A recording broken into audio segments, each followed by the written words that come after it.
This wood was sitting in a church for over 100 years. When I found it, it was in an alley next to a dumpster.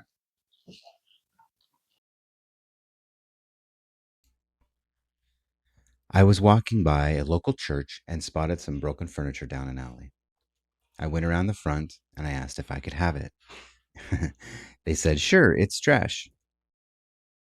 Now, I want to be upfront. Some people think furniture like this should be refinished. It should be cleaned up, repaired, preserved. And I respect that. But that is not what I do. I'm a repurpose guy.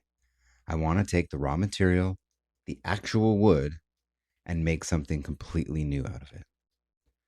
So I made some coasters, chunky ones, from 100-year-old oak and walnut. And I have a few questions while we watch the build. All right, I want to address the obvious thing first. Yes, this was church furniture. And yes, I cut it up. But here's my rule, and I really mean this. If it's usable, it should go to somebody who needs it. I'm not out here collecting usable stuff and cutting it up. And I'm not out here collecting and cutting up antiques for fun. This pew was broken. It was trash. At that point, for me, it stops being furniture and it starts being raw material. The wood doesn't care what shape it's in. It's still usable wood. The furniture was collected and cut up a few months ago before I decided to do YouTube, so I don't have footage of that process. What you're seeing here is me using the stock that's created from that. In a future video, I'm going to be showing more the full process of that.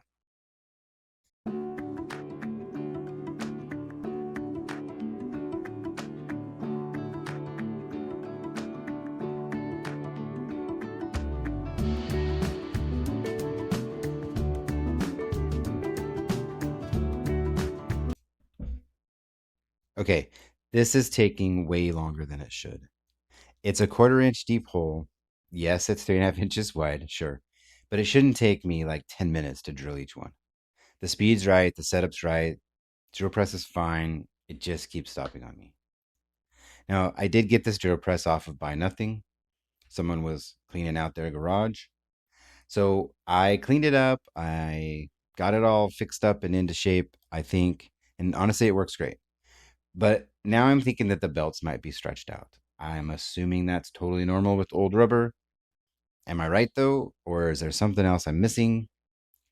Drop some comments. Let me know if you think there's something else that's wrong with it.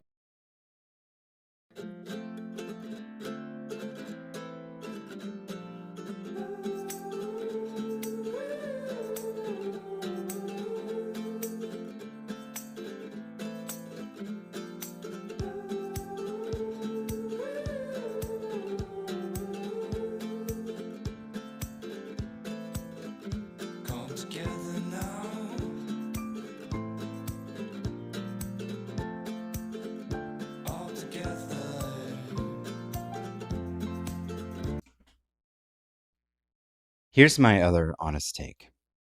Refinishing furniture is hard. It's like really hard, especially if it's actually broken. You're stripping the old finish, you're filling the cracks, you're repairing the joint, staining, sealing. It's hard to match things up and make it look like it belonged or that it goes together. And at the end of it, you might have a nice piece of furniture. That's cool. There's nothing wrong with that. There are people out there who are incredibly good at it, and I admire that skill set. I just don't want to do it. I want to make something new. Maybe that's lazy. I think it's practical. You decide.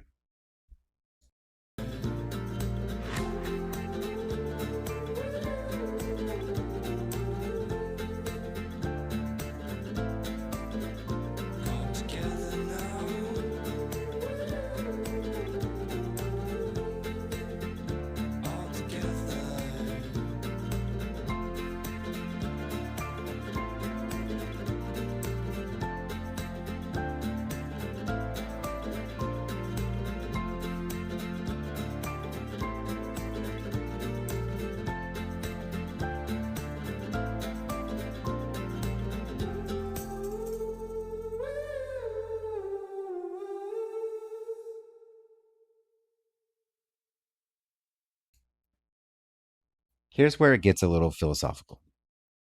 There's something that just feels right about keeping the material in use. Yes, keeping it out of the landfill, upcycling, recycling, all these other things are important. But I believe the wood holds its story. This stuff had a life. It had a purpose. People sat on it. They leaned on it. They probably prayed on it for like 100 years. To me, repurposing it isn't disrespectful to that story. It's actually a continuation of the story. I think wood has a soul. It wants to be useful. And it sure as hell does not want to be in a landfill.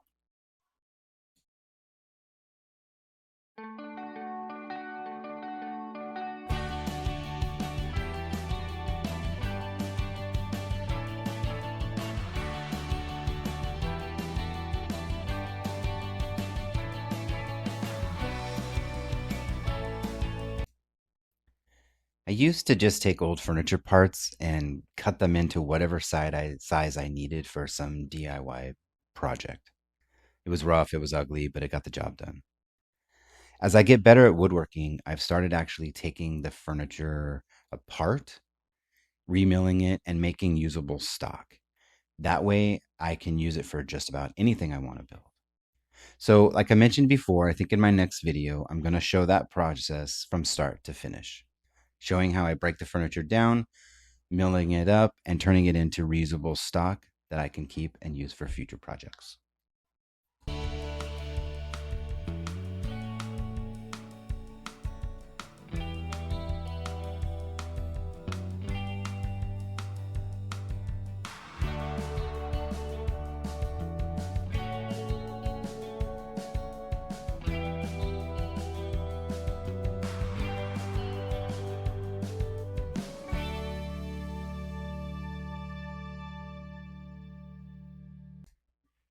Okay, before the comments start flying, I just got done talking about how this wood deserves to be seen.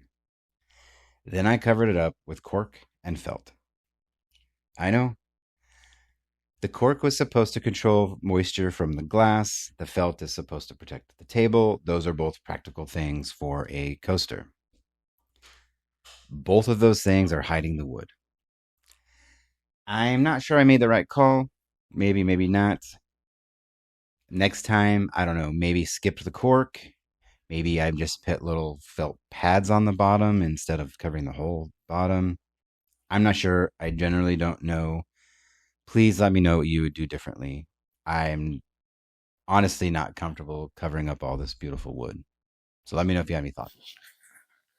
So where's the line? If this had been a pew that wasn't broken, wasn't abandoned, would I have cut it up? No, I wouldn't. I would have wanted it to go to somebody who could have actually used it, who wanted it.